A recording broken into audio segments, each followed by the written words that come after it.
So Japandi is a mashup between Japanese and Scandinavian. Think Zen meets cozy. It's a great look, and I'm going to show you exactly how you can do it for your space. The Japanese design and kind of their entire aesthetic has always been based on some very specific principles. Think about things like minimalism and simplicity. You know, they keep things super clean, very minimal all the time. They emphasize asymmetry versus symmetrical balance. That's an important feature. There's also a strong emphasis on natural materials and things that have been handcrafted, like these beautiful round mats on the floor. They definitely strongly emphasize natural and neutral toned palettes with always an accent of black, and it can be matte finish or shine, but there's definitely always a grounding element of black. And then the last thing, which I absolutely adore about the Japanese aesthetic, is their concept of wabi-sabi, which is finding the beautiful in that which is irregular or imperfect. And it's a magnificent little element that you see that they weave into all of their spaces. Now, let's fly around the globe and check out what our Scandinavian friends are busy doing. You're probably fairly familiar with the Scandinavian design movement known as Scandi.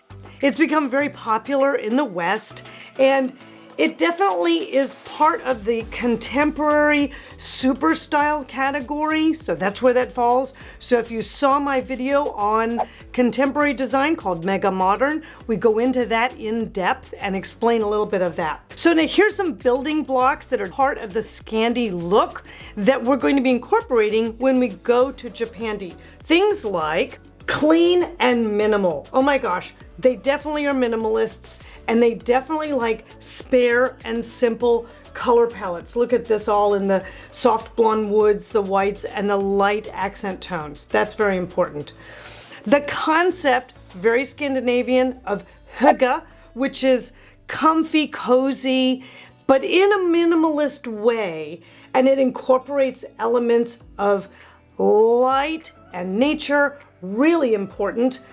Lots of natural woods, of course, always in the blonde direction. They do a lot of layered texturing versus using any patterns. Oh my gosh, I love this textured stone wall next to the shearling covered sofa, and then that beautiful bar cart in the blonde wood. That's a gorgeous, very Scandinavian space.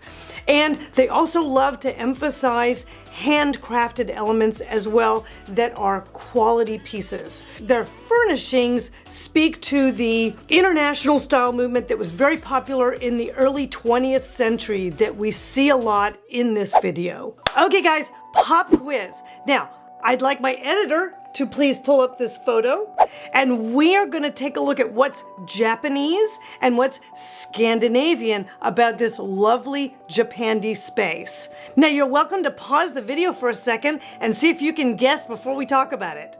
I'll be right here.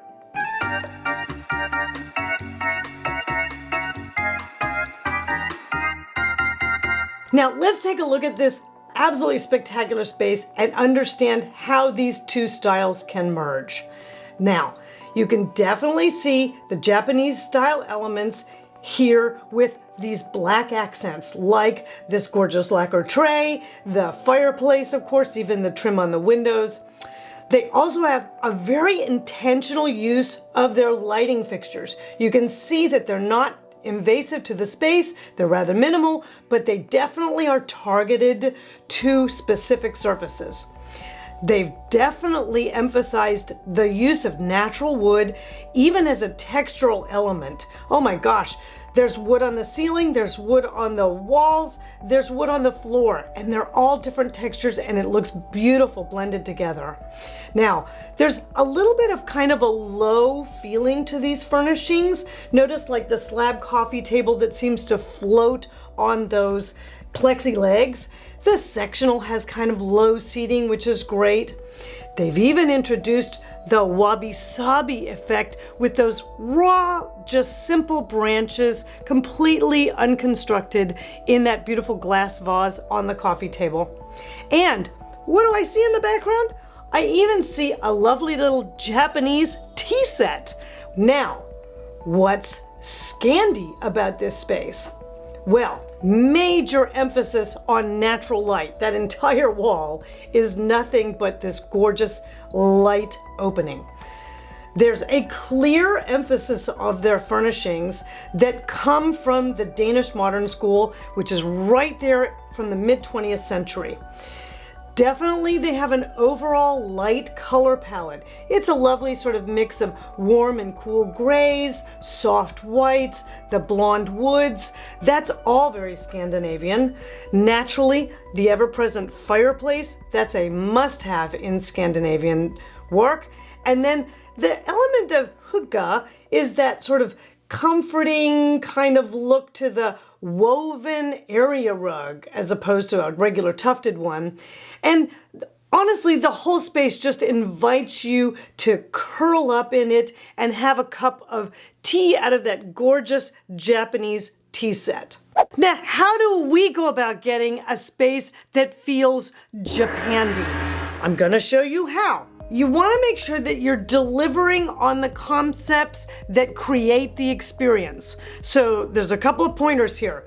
Number one thing you have to do, oh my goodness, you have to edit. Clutter is a no-go. This is a completely minimalist statement. You've got to establish that baseline first. Now, second thing is you want to be sure and work with a neutral palette. Now, I love the idea of this image of the room in this very sort of soft blush walls, but what brings it back around to Japandi is that tight and crisp and beautifully detailed black cabinet. So that all sort of begins to make the two merge together beautifully. Number three is you want to make sure you're expressing things with natural woods. Oh my gosh, I absolutely adore this live edge table with the black chairs. That's a fantastic look and very blended between the two. Another thing that you want to make sure you include in this point is natural materials. Oh my gosh, the mixture of leather, linen, wood again, of course, shearling. I love this image with the basket and the throw over the side. All of that looks super natural and elegant and refined and low-key, and that is definitely an element of the Japandi vibe. Now, number four is you definitely want to plan for live plants in your space. This is definitely a style where you want to include, I love this beautiful fiddly fig and the trailing philodendron off of the shelf.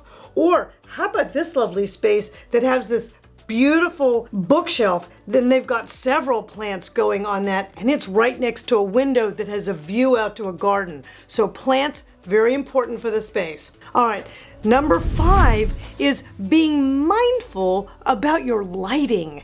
Now, lighting is always important, but in Japandi, they intentionally minimize the use of lighting, but where they place it is very directed and there to achieve a very specific effect. Number six, you want to kind of keep your furnishings, like everything else, kind of simple. Think textured versus lots of patterns, and with an emphasis on comfort. I love the look of this sofa with the charcoal upholstery, all very simple and kind of textural, but then it's got that lovely blonde wood curved sidearm to it. That's a beautiful piece sitting right across from a wonderful molded piece, definitely from the 60s. So that is a beautiful blend of both bringing you a Japandi statement. And what I'll definitely do, guys, is link to a number of pieces that you could access down below the video in the description.